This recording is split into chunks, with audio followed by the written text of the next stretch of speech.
Hey, what's up guys? How's it going? Welcome to Dave's Watch channel. And this video I just want to talk about, what's the best value luxury watch that you can buy today in the market. And it's been a crazy past 2 years, 3 years. And watch prices really skyrocketed. It went crazy. And of course, now it's definitely seeing a softening, especially for all the hype models, the Patek Nautiluses and, Hulk subs and, all the hype pieces, right? With that being said, there are some bargains to be had, in the past, right? In the past, I always felt that the most approachable and the best value luxury sports watch was the Omega Speedmaster. Now, this was like, 10 years ago, right? Speedmasters were trading for about, 2,000 US dollars, right? You could definitely get a solid piece, a caliber 861. And, they were really good. Even the caliber 321 movements, those could be had for $3,000. I remember the first 321 movement Speedy that I bought was, I think it was for $3,300, something like that. And at the time, it was a lot because it was almost double the price of an 861 movement Speedy. But fast forward to 2022 and Speedmasters are trading for about, going for, 7,000 US dollars, around 8,000 Canadian or so. And that's just so expensive. It's crazy, right? It has quadrupled since then. And because of that, I can no longer recommend the Speedmaster.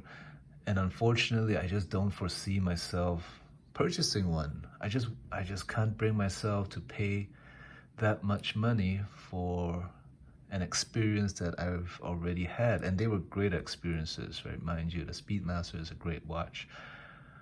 However, objectively speaking, I have to say the Reverso is a better made watch. It's a finer timepiece. It's a great piece. I mean, over here is my wife's Reverso. I've owned two Reversos, Reverso Grand Date and a Tribute to 1931, and they were both spectacular pieces.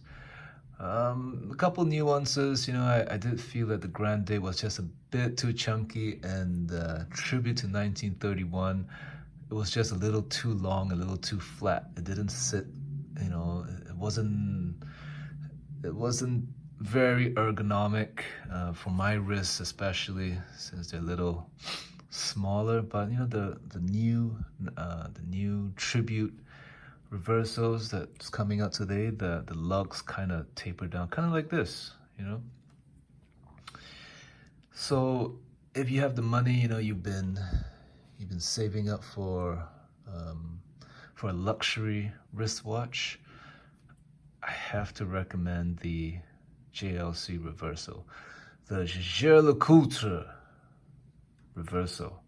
Right, get a, I don't know, whatever you like. There's so many, right? You can get a mid-size one for, someone was asking for 6,900 Canadian dollars, right? Which is less than the Omega Speedmaster. And it's crazy because when you hold them side by side, the Reverso is just such a, I don't want to say better watch, but it's just, a lot more refined. Right, more time and resources were definitely spent in creating that masterpiece, right? So get a Reverso, great watches. However, with the Reverso, I wouldn't buy them new, right? You're gonna take a hit. And that being said, right? As much as I love the Reverso, at the end of the day, I don't have one in my collection, which is why I bought this for my wife. So I get to say that, I get to see a Reverso on her wrist, and it makes me, it makes me feel good as well, right? I like, okay, that's a really fine timepiece, and so it kind of works out. The wife watch, the Reverso's wife watch.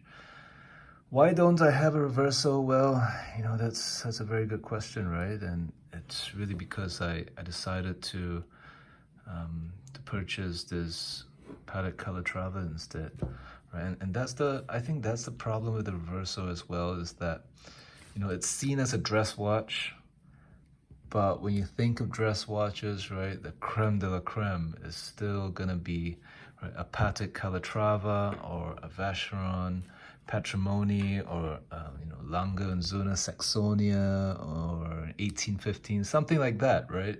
The Reverso just, it's still a tier below the Calatrava, Patrimony, and the Saxonia, or even the Brigade Traditionnel,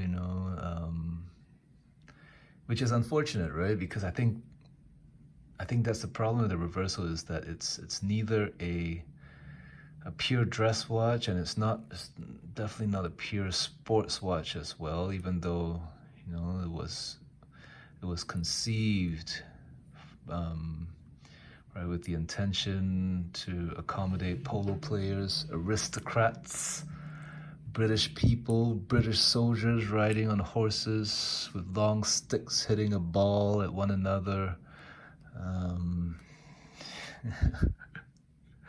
So that's who it was made for, and I guess that it just isn't there just isn't that much of a sex appeal compared to like a Rolex, Patek, or AP, right? And I think that's also one of the reasons why the Reverso is, the Reverso is not, the branding is just not as powerful compared to those other three brands, is because it's very aristocratic kind of watch, right?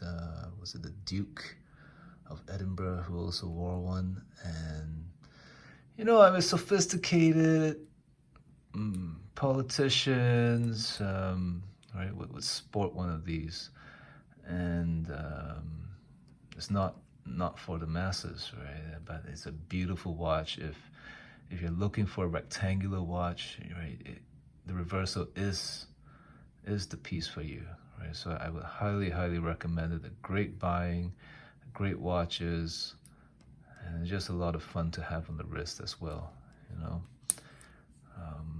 Okay, anyway, hope you enjoyed this video. Thanks for watching. Bye.